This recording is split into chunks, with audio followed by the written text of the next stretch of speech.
দেখুন মাছগুলো আমি কেটে নিচ্ছি। প্রথমে কান কাটা মাছে তুলে দিচ্ছি, তারপরে এই মুখ কেটে এই নাড়ি ভুঁড়িটা বের করে দিলাম। দেখুন মাছগুলো ভালো করে কেটে নিতে হবে। এই দেখুন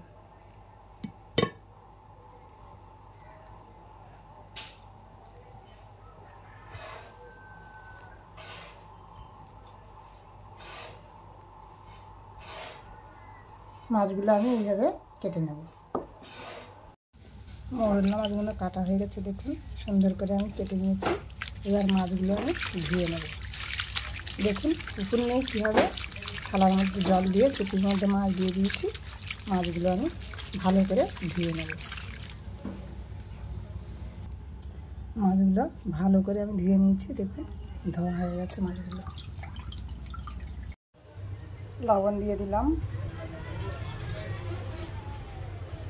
হলুদ দিয়ে দিলাম, কড়াই বসিয়ে তেল দিয়ে দিয়েছি।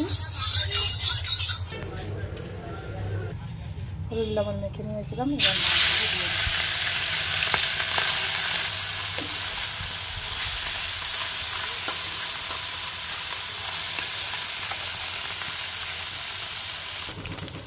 দেখুন মাছগুলো ভাজা হয়ে গেছে, আমি নামিয়ে নেব।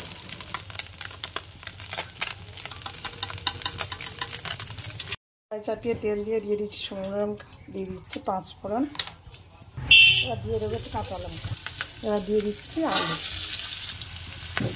লবণ দিয়ে দিলাম, দিয়ে দিচ্ছি একটু হলুদ। ফোড়ন লঙ্কা আর লবণ হলুদ দিয়ে আলুটা আমি ভালো করে তুলে নিয়েছি। এবার দিয়ে দেবো জল। দেখুন আলুটা সেদ্ধ হয়ে গেছে, এবার আমি দিয়ে দেবো এর মধ্যে কাঁচা আম সেদ্ধ হয়েছে, আমগুলো আমি ভেঙে দিয়েছি। দেখুন দু একটা আলুও ভেঙে দিয়েছি। এবার দিয়ে দিচ্ছি এর মধ্যে ভেজে রাখা মৌরলা মাছ।